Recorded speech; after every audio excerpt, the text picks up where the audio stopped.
नमस्कार। हम लोग बात कर रहे थे भारत में कंपनी के प्रशासन में अंग्रेजी सरकार के द्वारा लाए जाने वाले सुधारों की। उस दिशा में आगे बढ़ते हुए आज हम लोग बात करेंगे भारत परिषद अधिनियम 1935 की। यह भारतीय प्रशासन में सुधार की दृष्टि से अंग्रेजी सरकार के द्वारा किए गए प्रयासों में अंतिम, सबसे ज़्यादा जटिल और सबसे बड़ा दस्तावेज था।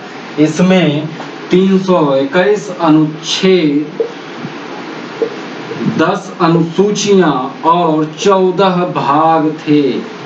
वर्तमान में भारतीय संविधान में इसके लगभग 200 प्रावधानों को जगह दी गई है, अर्थात 200 नियम या तो अक्षरशः या संशोधित रूप में भारतीय संविधान में शामिल किया गया है। इससे सबसे ज्यादा परीक्षा में प्रश्न पूछे जाते हैं। आइए एक एक करके इसके प्रमुख प्रावधानों पर चर्चा करें और उन्हें समझने का प्रयास करें। सबसे पहली बात कि इसमें प्रस्तावना नहीं डाली गई थी। इसमें प्रस्तावना का अभाव था, इसलिए भारत परिषद अधिनियम 1919 या मॉन्टेग्यू चेम्सफोर्ड सुधार अधिनियम 1919 के प्रस्तावना को इसमें शामिल किया गया है।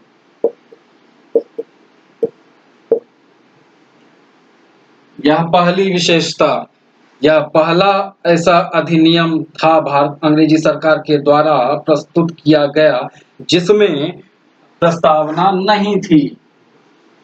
दूसरी प्रमुख विशेषता, अखिल भारतीय संघ की अवधारणा पहली बार आधिकारिक रूप से इसी अधिनियम के द्वारा प्रस्तुत की गई थी। हालांकि जब प्रथम गोलमेज सम्मेलन हो रहा था तो उसमें भारतीय नरेशों ने इसकी अवधारणा सबसे पहले प्रस्तुत की थी, लेकिन आधिकारिक तौर पर अंग्रेजी सरकार ने भारत परिषद अधिनियम 1935 के द्वारा इसको प्रस्तुत किया था। इसके तहत तत्कालीन स्थितियों में 11 ब्रिटिश प्रांत,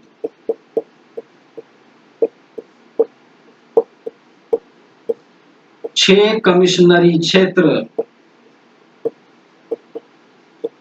और देशी रजवाड़ों को मिलाकर देशी राज्यों को मिलाकर एक अखिल भारतीय संघ का निर्माण किया जाना था, जिसमें कुछ कंडीशंस थे। 11 ब्रिटिश प्रांत और 6 कमिश्नरी क्षेत्र के लिए इस अखिल भारतीय संघ में शामिल होना अनिवार्य था, लेकिन देशी राज्यों के लिए यह स्वैच्छिक था, अर्थात उनके लिए जबरदस्ती वाली बात नहीं थी। वो शामिल हो भी सकते थे, नहीं भी हो सकते थे। देशी राजाओं ने इसका लाभ उठाया और उन्होंने शामिल होने से इनकार कर दिया। परिणाम क्या निकला? पर फलतः इसकी अवधारणा मूर्त रूप नहीं ले सकी।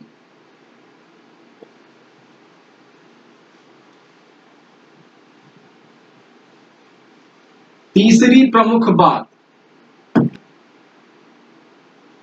जैसा कि हम लोग जानते हैं कि भारत परिषद अधिनियम 1919 के तहत या मॉन्टेग्यू चेम्सफोर्ड सुधार अधिनियम 1919 के तहत प्रांतों में लियोनल कार्टियस के द्वारा प्रतिपादित द्वैध शासन प्रणाली को लागू किया गया था। लेकिन इस बार क्या किया गया कि इस व्यवस्था को प्रांतों से हटाकर केंद्र में लागू कर दिया गया। बाकी चीजें वैसी ही थी जैसी कि भारत परिषद अधिनियम 1919 में थी। जैसे इस संदर्भ में द्वैध शासन प्रणाली के संदर्भ में केंद्रीय विषयों को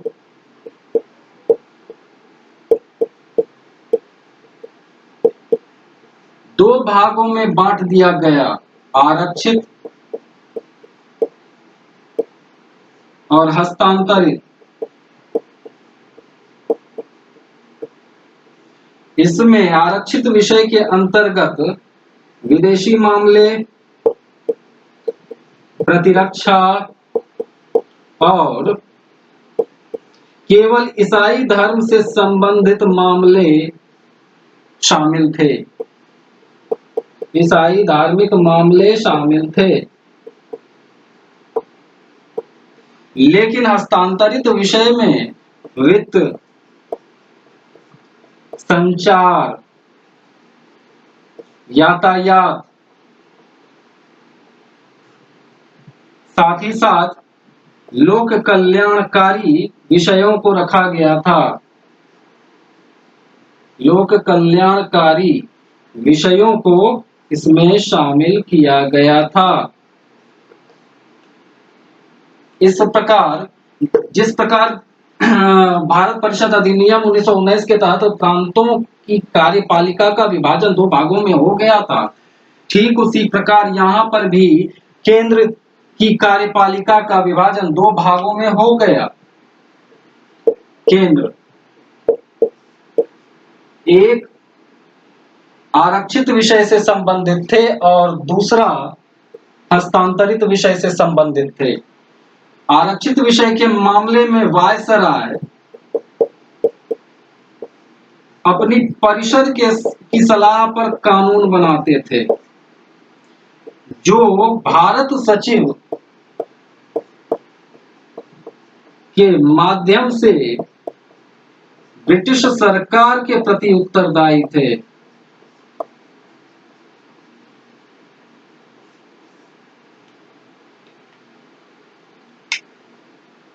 दूसरा भाग जो था वह था हस्तांतरित विषयों से संबंधित, जिसमें वित्त, संचार व्यवस्था, लोक कल्याणकारी विषय, यातायात से संबंधित व्यवस्था विषय इत्यादि थे। इनमें वायसराय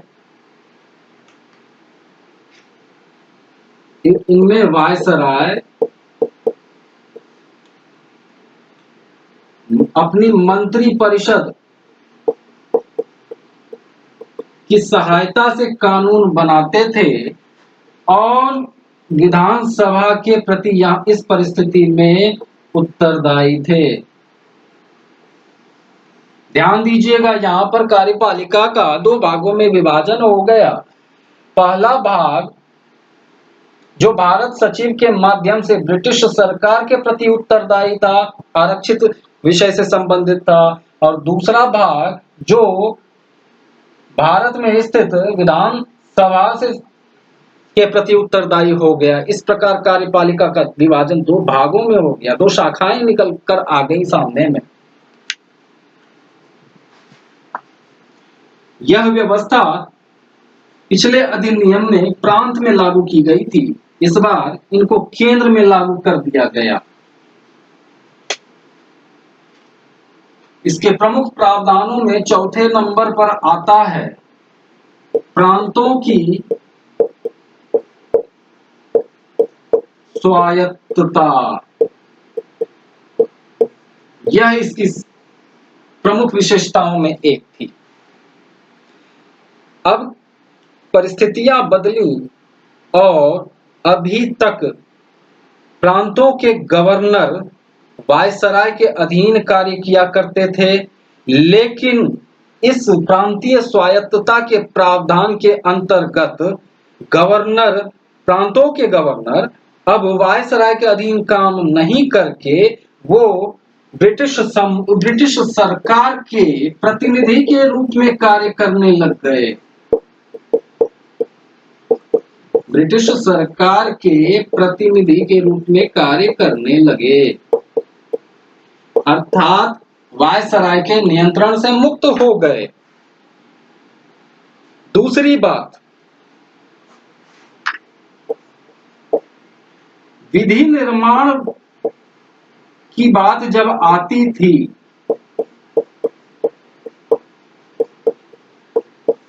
उस समय केंद्र का जो नियंत्रण प्रांतों पर था, प्रांतों पर जो नियंत्रण था उसको पूर्णतया समाप्त कर दिया गया, और जिसके लिए जिन विषयों पर प्रांत कानून बनाने वाले थे उन पर कोई हस्तक्षेप नहीं, उन पर एकमात्र अथॉरिटी हस्तक्षेप कर सकता था, वह थी ब्रिटिश सरकार, जो कि इंग्लैंड में बैठी हुई थी।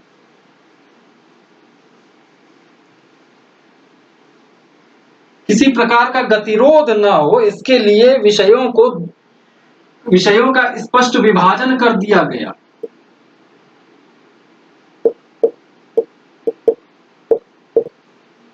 केंद्रीय विषय,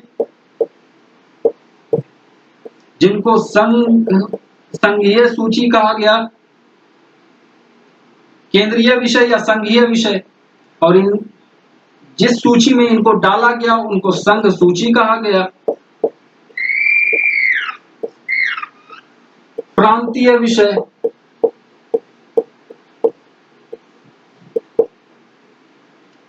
और समवर्ती विषय समवर्ती सूची के अंतर्गत आते हैं।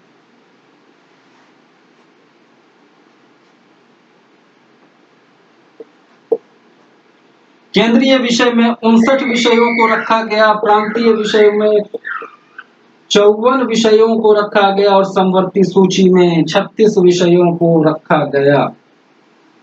पिछले वीडियो में हम आपको बता चुके हैं अवशिष्ट शक्तियां क्या होती हैं। वैसी शक्तियां जो न तो संघ सूची में हो, न प्रांतीय सूची में हो, और न समवर्ती सूची में हो, उन विषयों के संदर्भ में नियम बनाने का अधिकार अवशिष्ट शक्तियां कहलाती हैं। और वैसे विषयों को सीधे वायसराय के अधीन रखा गया, अर्थात अवशिष्ट शक्तियां केंद्र को दे दी गई, वायसराय को।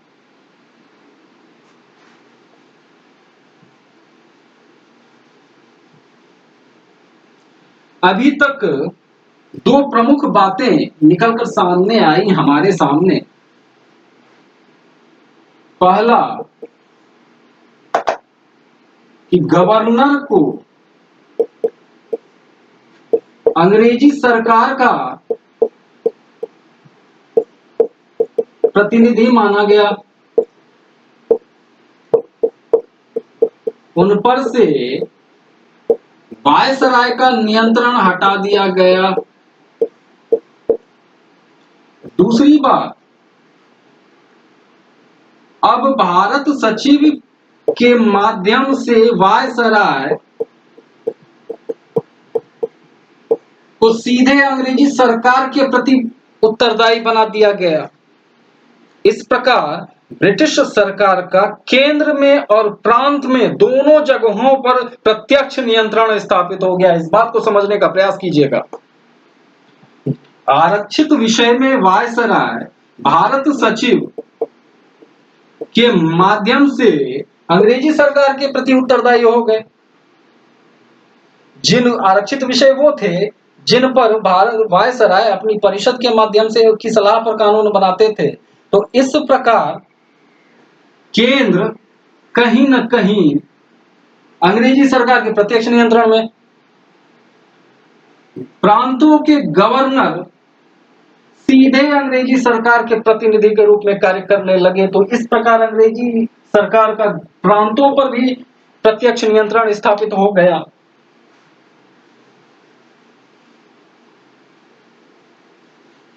अगला प्रमुख प्रावधान,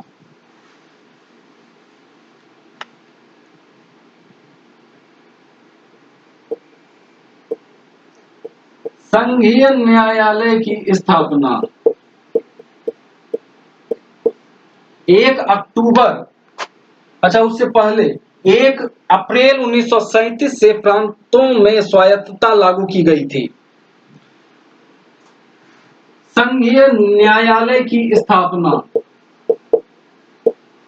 संघीय न्यायालय की स्थापना 1 अक्टूबर 1937 से यह अस्तित्व में आया। दूसरी बात, इसको प्रारंभिक परामर्शदात्री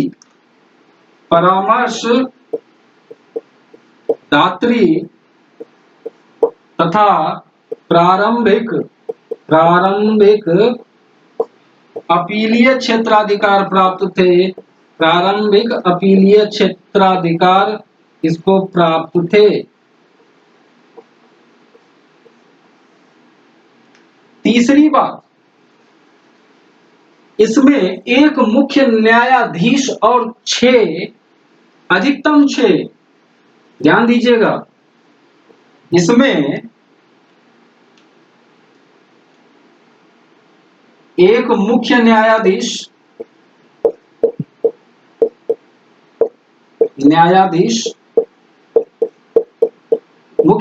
एक हुआ करते थे और अधिकतम अन्य न्यायाधीशों की अधिकतम संख्या 6 हुआ करती थी।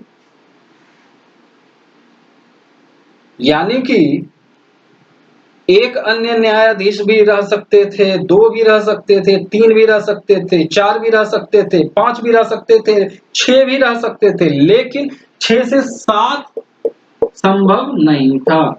इन सभी की नियुक्ति और पदच्युति का अधिकार सम्राट को था। पदच्युति और नियुक्ति दोनों अधिकार सम्राट को दे दिए गए थे।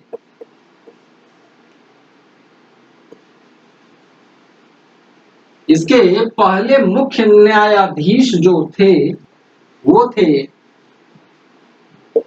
मॉरिस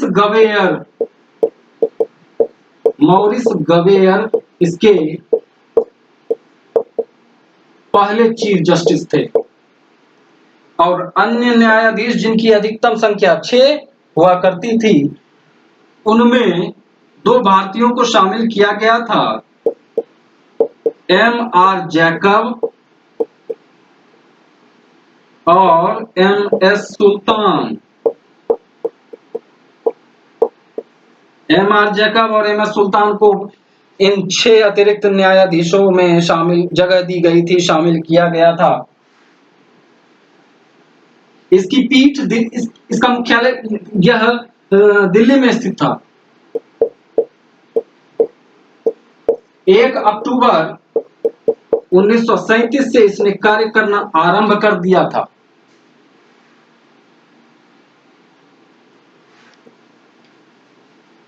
कुछ और भी बातें थी इस भारत परिषद अधिनियम 1935 के तहत, आइए उनको देखते हैं। सबसे प्रमुख बात, अन्य बातों में भारत परिषद को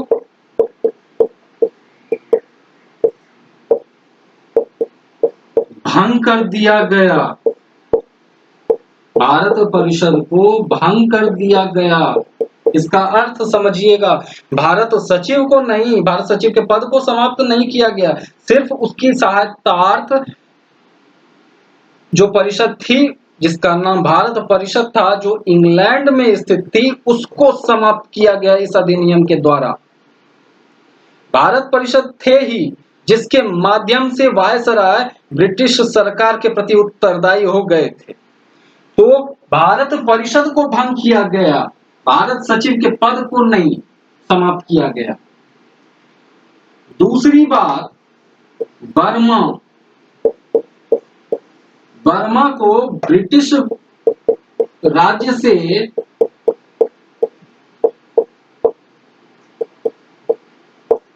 अलग कर दिया गया। उड़ीसा और सिंध को अलग प्रांत का दर्जा दिया गया। 1937 में जो आम चुनाव हुए थे, जिसमें कांग्रेस ने काफी बहुमत प्राप्त किया था, उस 1937 के चुनाव का आधार यही भारत परिषद अधिनियम 1935 था। इसी आधार पर इसी अधिनियम के तहत 1937 में आम चुनाव कराए गए थे।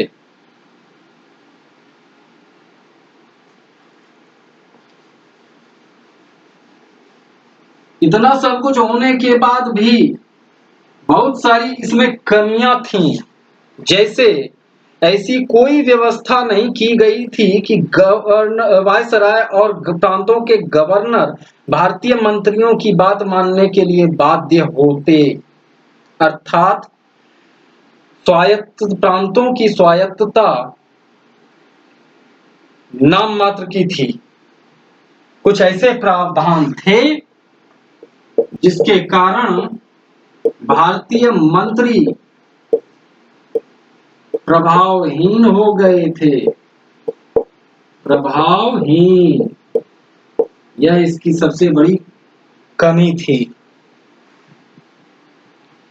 दूसरी बात, 1909 के मार्ले मिंटो सुधार अधिनियम के तहत जिस सांप्रदायिक प्रतिनिधित्व प्रणाली को जन्म दिया गया, 1909 के मार्ले मिंटो सुधार के तहत जिस सांप्रदायिक प्रतिनिधित्व प्रणाली को जन्म दिया गया, 1919 में उसे जारी रखा गया। उसे इसमें भी वैधता दी गई। 1919 में विस्तार किया गया, जारी रखते हुए विस्तार दिया गया था उसको 1919 के अधिनियम में। उसको 1935 में वैधता दे दी गई।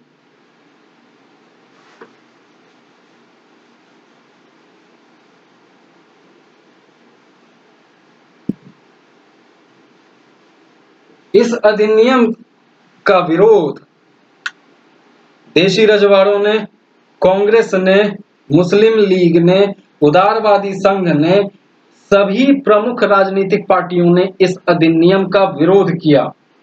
कांग्रेस ने यहां तक कहा कि यह बिना ब्रेक वाली इंजन है। मोहम्मद अली जिन्ना ने कहा कि यह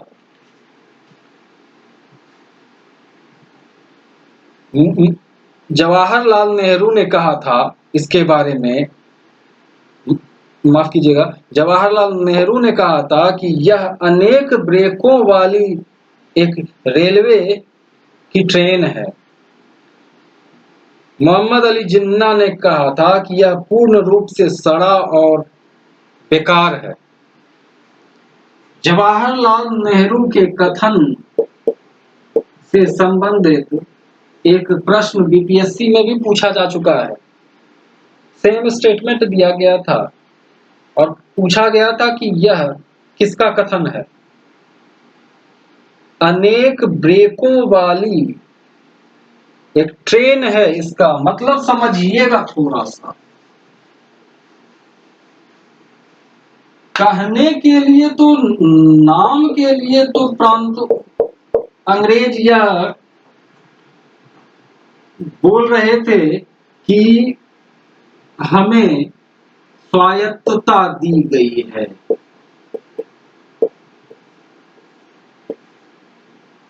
लेकिन विशेषाधिकारों को उन्होंने अपने पास रखा था।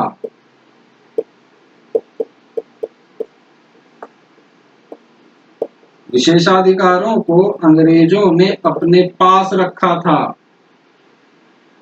जिससे भारतीय मंत्री प्रभावहीन हो गए।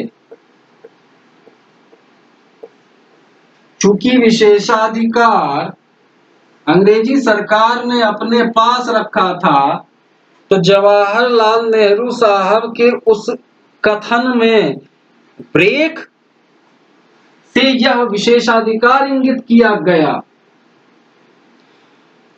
कि अनेक ब्रेक हैं इस ट्रेन में, और ट्रेन स्वायत्तता को दर्शा रहा था। यही था उनके कथन का मर्म।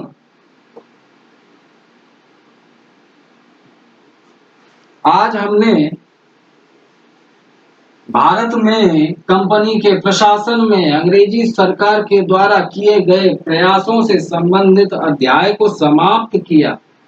नए वीडियो में हम नए सीरीज की शुरुआत करेंगे जिसमें कुछ नया सीखने को मिलेगा, कुछ कंसेप्ट के साथ अच्छी पकड़ हमें प्राप्त होगी।